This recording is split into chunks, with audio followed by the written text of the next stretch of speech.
Boa noite, técnico Marco Antônio Almeida, que comandou o Celaya nessa temporada do futebol mexicano, para falar aqui conosco no Geral 690 sobre esse período que passou comandando a equipe mexicana. Então, boa noite, Marco Almeida. Como é que foi primeiro essa negociação para trabalhar lá no México? Já está há 2 anos lá, né? Boa noite, um prazer participar do teu programa. E ficamos um ano e meio no comando da equipe do Celaya. Um convite surgido de uma amizade com o dono do clube, e nos propôs participar do projeto com ele, do projeto Celaya. Nós aceitamos e como primeira experiência como técnico, excelente e contente com os resultados. Uhum. Kim Frigiarini é o seu auxiliar lá no Celaya, né? Em que se baseou a escolha do Kim Frigiarini como teu auxiliar? Ou melhor ainda, quando é que começou essa parceria, né? De trabalhar junto, que possibilitou esse trabalho no futebol mexicano? Eu já conhecia o Kim dos trabalhos dele com as escolinhas, ele foi auxiliar do Jair também, e conversávamos, não tínhamos uma amizade tão próxima, mas surgiu daí. Eu precisava de alguém de confiança. Convidei, foi a pessoa que depois de tê-lo convidado aceitou no mesmo momento. Era um dos propósitos dele também participar, essa oportunidade no exterior. Aceitou, e nós acabamos tendo que fazer o passaporte dele também às pressas. E deu certo, e uma pessoa que é de minha confiança e tem me ajudado bastante nesse caminho.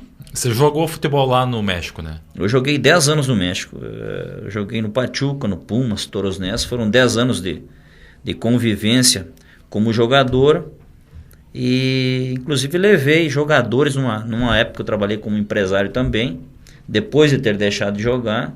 Levei o Lenils, que foi em São Paulo, levei o Rodrigo Bronzatti, que é jogador de Juiz, que até hoje continua no futebol mexicano com sucesso, um jogador que vai jogar na primeira divisão lá com certeza, porque é um jogador educado, um perfil profissional do melhor, vai ter um grande sucesso no futebol mexicano. Nesse retorno, chegou a encontrar algum antigo companheiro seu que nesse tempo de período de jogador?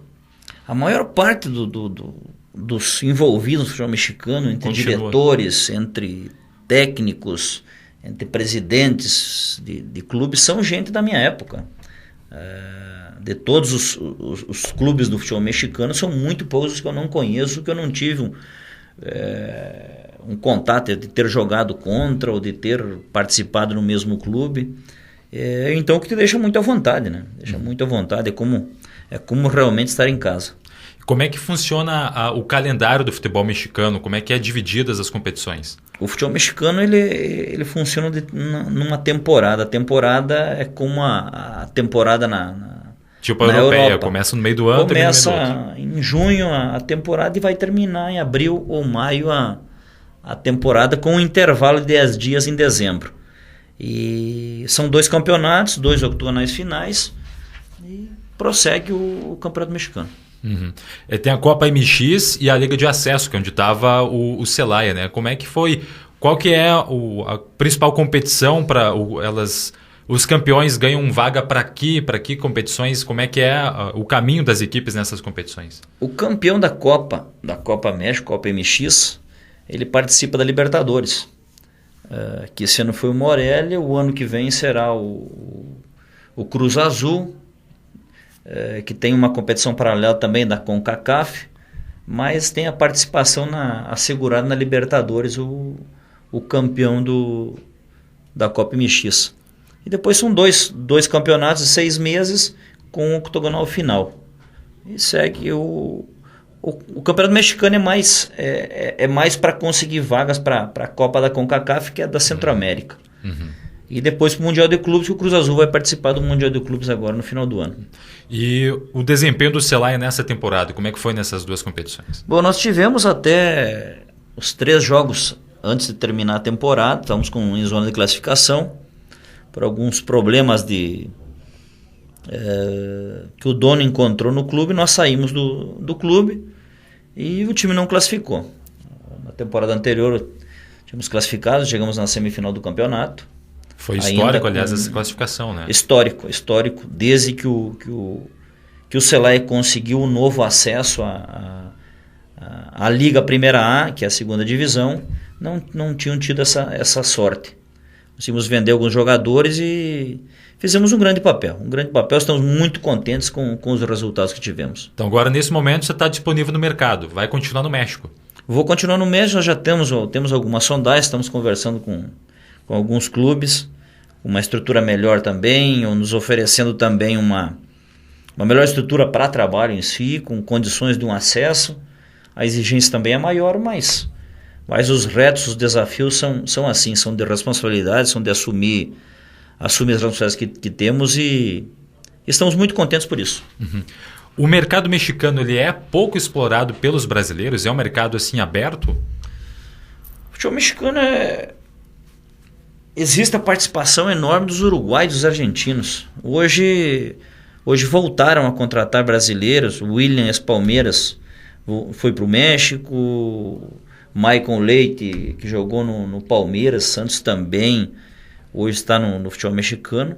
E tem sido contratados. O brasileiro tem funcionado nessas últimas 2 temporadas e voltaram a ser contratado. Mas é um mercado muito, muito estrito, muito fechado.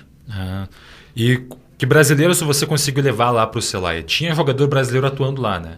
Sim, eu levei 2 jogadores. Um foi o Leandro Carrijo, que jogou no Brasil no Atlético Mineiro, na Portuguesa.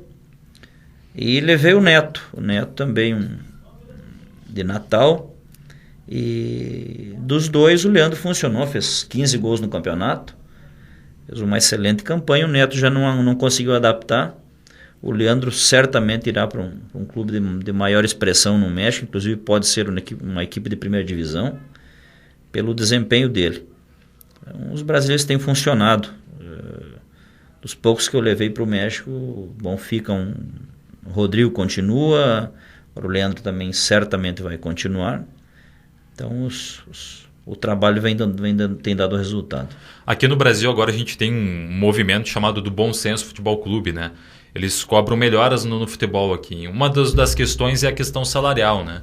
Que alguns times até times grandes têm dificuldade para pagar. Como é que essa questão lá no México também é uma realidade que existe lá? O México existem alguns clubes que têm problemas com atrasos de salários, mas existe uma proteção interna do futebol mexicano, que existem, como os clubes são de donos, existem garantias, inclusive bancárias, na Federação Mexicana, que apoia e suporta essa situação, que ao final da temporada todos os clubes têm que estar sanos com suas finanças. Caso contrário, não podem participar da próxima punição, temporada. Então, se o clube é mal pagador, ele é punido. Sim, não participa da próxima temporada. Interessante. Até como é que essa questão são franquias, né? Um ano o clube pode estar numa cidade, se o dono quiser pode trocar para outra. Como é que funciona essa questão? É a característica do futebol empresa hoje. Alguns donos têm a franquia do clube e eles levam o clube para onde eles quiserem, como uma empresa normal. As exigências também e os benefícios são como uma empresa, como se não tivesse relação com o futebol, e acredito que funciona muito bem. Mas não prejudica a torcida assim, a criar uma identificação com aquele clube?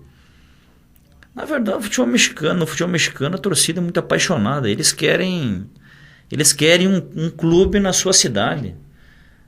Se identificam com o nome. A maior parte dos clubes tem nomes de cidades, como verdade. É o caso do Celaya. As cores também, segundo a tradição. E as pessoas se identificam com as cores e querem um clube no futebol profissional, ver os seus astros jogando nessa cidade. Então não criam maior dificuldade. A raiz no futebol mexicano é forte também. As torcidas gostam muito do futebol, então não há uma maior resistência quanto a clubes na sua cidade.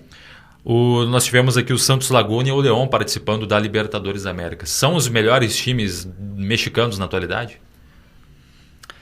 Eu acredito que estão entre os melhores. Cruz Azul é outro clube que tem um potencial tanto econômico como em termos de plantel enorme, o América, Toluca, o próprio Tijuana, que teve na Libertadores do ano passado, que não eliminou o Atlético Mineiro, não chegou na final por um pênalti, 1 minuto 90 e nos acréscimos, que o Vitor defendeu. Então tem o potencial enorme. Para mim, uma surpresa a eliminação do Santos e do Leão nessa fase da Libertadores. Inclusive o técnico do Santos chama Pedro Caixinha, um português de grande expressão e excelente técnico. Uhum. E como é que é assim, agora falando um pouco do lado mais pessoal, assim, de morar no México? Como é que é morar no México? Até não teve tanto problema de adaptação, porque você jogou bastante tempo lá, né? Mas a família ficou aqui no Rio Grande do Sul? Eu morei 10 anos. 10 anos fui mexicano. Os meus 2 filhos são mexicanos também, dupla cidadania. E eu realmente não tenho nenhum problema com o México, ao contrário, né? Ao contrário, joguei a maior parte do tempo como profissional lá. Tenho muitos amigos, acredito que tenho mais amigos no meio do futebol no México do que no Brasil. E a adaptação é algo normal. Para mim morar no México é como morar em Juí, não existe uma diferença marcante. E eu gosto muito da comida mexicana, da cultura mexicana também, do nacionalismo do mexicano em si quanto à sua pátria. São pontos bem importantes. Tem uma questão que é bom até você estar aqui, porque o noticiário internacional costuma muitas vezes destacar só os pontos negativos, né, dos aspectos negativos dos países. Por exemplo, lá no México a gente acompanha muito a guerra entre os narcotraficantes, a questão da violência volta e meia vem à tona. E quem não mora lá, às vezes, pode acabar ficando com uma visão distorcida. Como é que você fala para nós assim, dessa questão de segurança?